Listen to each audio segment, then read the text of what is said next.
Sinasabi ni kaibigang Ilaw mga kaidol na marami daw siyang nakikita sa lugar na to, no? Hindi lang daw dito, sa ibang baryo din, no? Nakikita niya na gumagamit daw ng mga droga. Yun mga kaidol, no? Makiingat kayo mga kaidol kasi nagkalat na naman daw ang mga droga, no? Sabi ni kaibigang Ilaw. At maraming bangag na naman daw, no? So ayun mga kaidol, no? Andito na tayo sa malapit sa bahay ni kaibigang Ilaw mga kaidol. So ayan, pupuntahan na natin, no? Ito. White dito mga kaidol.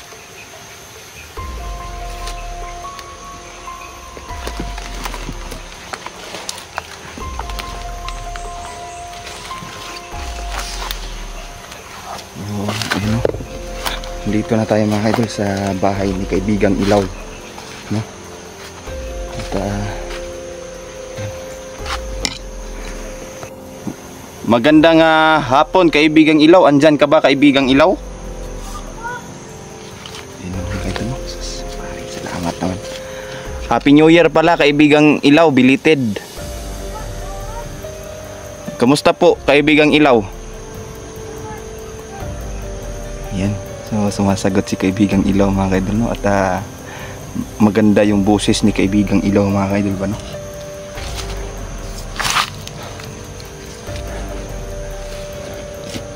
Ano pong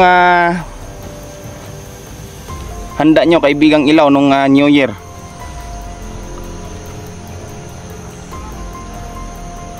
Yan, simple lang daw mga kaidol, simple lang daw handa niya.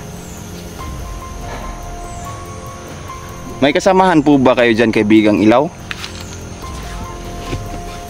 Ano po yon? Meron kang kasama? Wala?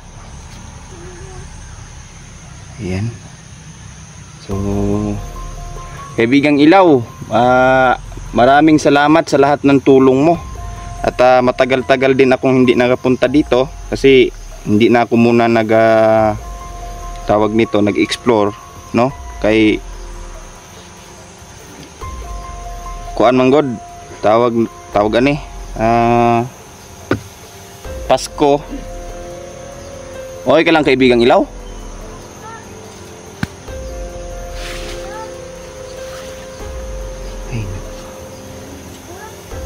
Ano yun kaibigang Ilaw?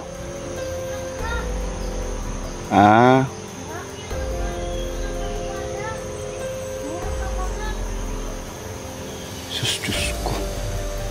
Sinasabi ni kaibigang Ilaw mga kaidol na marami daw siyang nakikita sa lugar na to, no? Hindi lang daw dito, sa ibang baryo din, no? Nakikita niya na gumagamit daw ng mga droga. Diyos ko. So ibig sabihin, kaninong grupo po yan kaibigang Ilaw?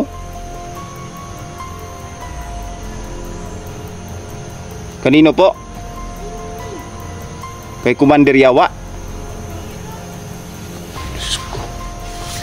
Yan mga kaidol, no? Makiingat kayo mga kaidol kasi nagkalat na naman daw ang mga droga, no? Sabi ni kaibigang Ilaw. At maraming bangag na naman daw, no? Diyos ko.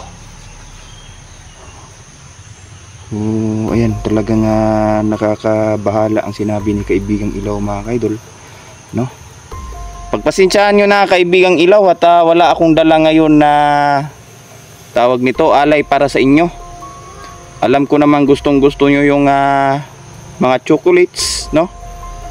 Pagpasensyahan nyo na kaibigang Ilaw. So ayan, wala tayong dala ngayon mga kaidol, no? Sa susunod sigurong balik magdadala tayo. Yan, may sinasabi si kaibigang Ilaw mga kaidol, no? Sa pamamagitan ng kasi confidential mga kaidol, no? Nalaman na daw niya yung dalawang commander, no? Na general daw. Diyos ko. So ibig mong sabihin, kaibigang ilaw, na malakas ang dalawang commander na nakita mo? Diyos ko. Ayan mga idol, oh. Hindi pala basta-basta itong makakalaban natin sa hinaharap, no? At opo, kaibigang ilaw, at ako'y mag-iingat, kaibigang ilaw. Maraming salamat, kaibigang ilaw, sa anonimo ba pag sabi mo sa akin, no? Ayan.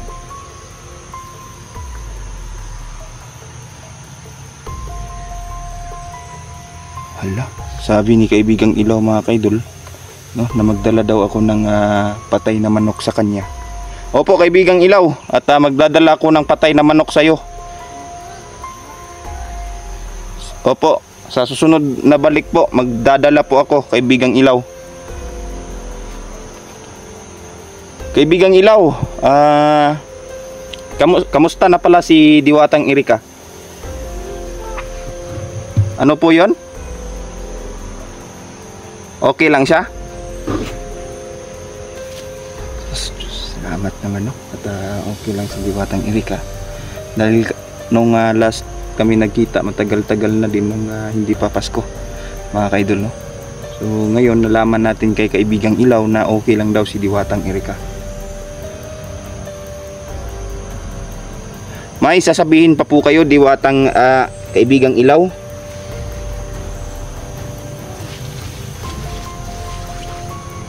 Ano po yon?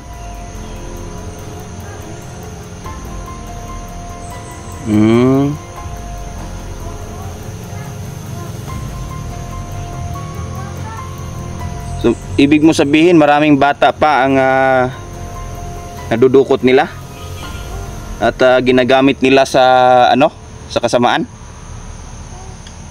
Diyos ko. So, isang malaking revelasyon sa atin, no, na akala ko mga kaidol na mawawala na yung pagpangingidnap nila ng bata ba, no? Pero sa ngayon sinasabi sa atin ni kaibigang ilaw na marami pa palang bata, no, ang nawawala. So ibig sabihin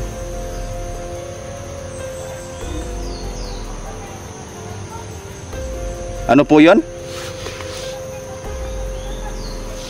Bilis-bilisan naming patayin ang mga commander.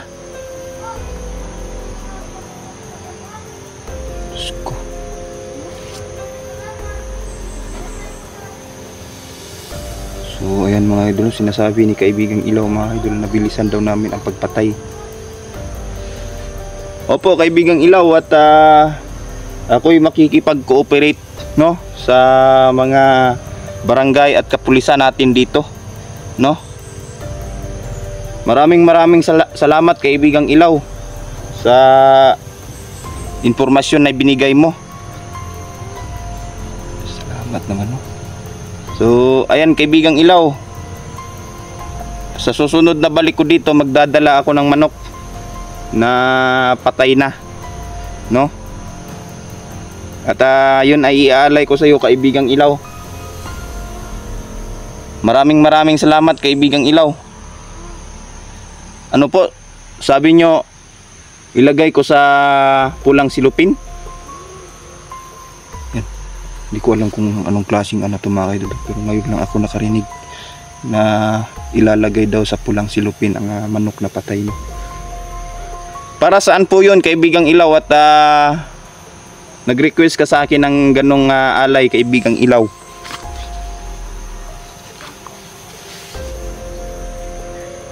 Para sa gagawin mong ritual? Ayan. So ibig sabihin may gagawin na ritual si kaibigang ilaw mga kaidol, no? Ayan. Aalis ka na po kaibigang ilaw. Ayan. Belated Happy New Year kaibigang ilaw, at belated Merry Christmas. Ayan. So, wala. Ano yun? mga kaidol.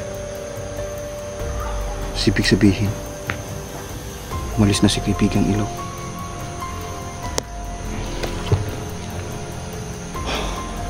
So, yun mga kaidol. Isang malaking impormasyon ang sinabi sa atin ni kaibigang ilaw mga kaidol. No? At sinabi niya sa atin na marami nang gumagamit ng droga, no? At maraming nasisiraan ng ulo dahil sa droga. Maraming mga bata ang napapahamak, no? Dahil sa wala na sa katinuan ang mga taong gumagamit mga kaidol. At dalawang ano natin, isa natukoy na, no? Ang sabi ni kaibigang ilaw, sasabihin daw niyang pangalan, no?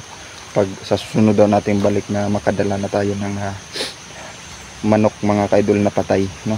At ilalagay natin sa pulang silupin.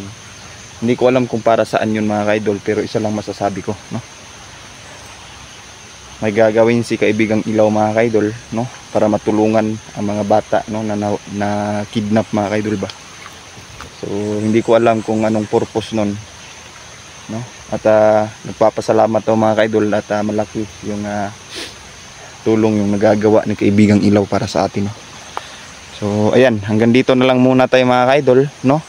Maraming salamat sa lahat ng mga supporters natin dyan na lagi pa rin na nakasuporta. So shout out sa inyong lahat mga kaidol, no? Hanggang dito na lang muna tayo. Thank you and God bless.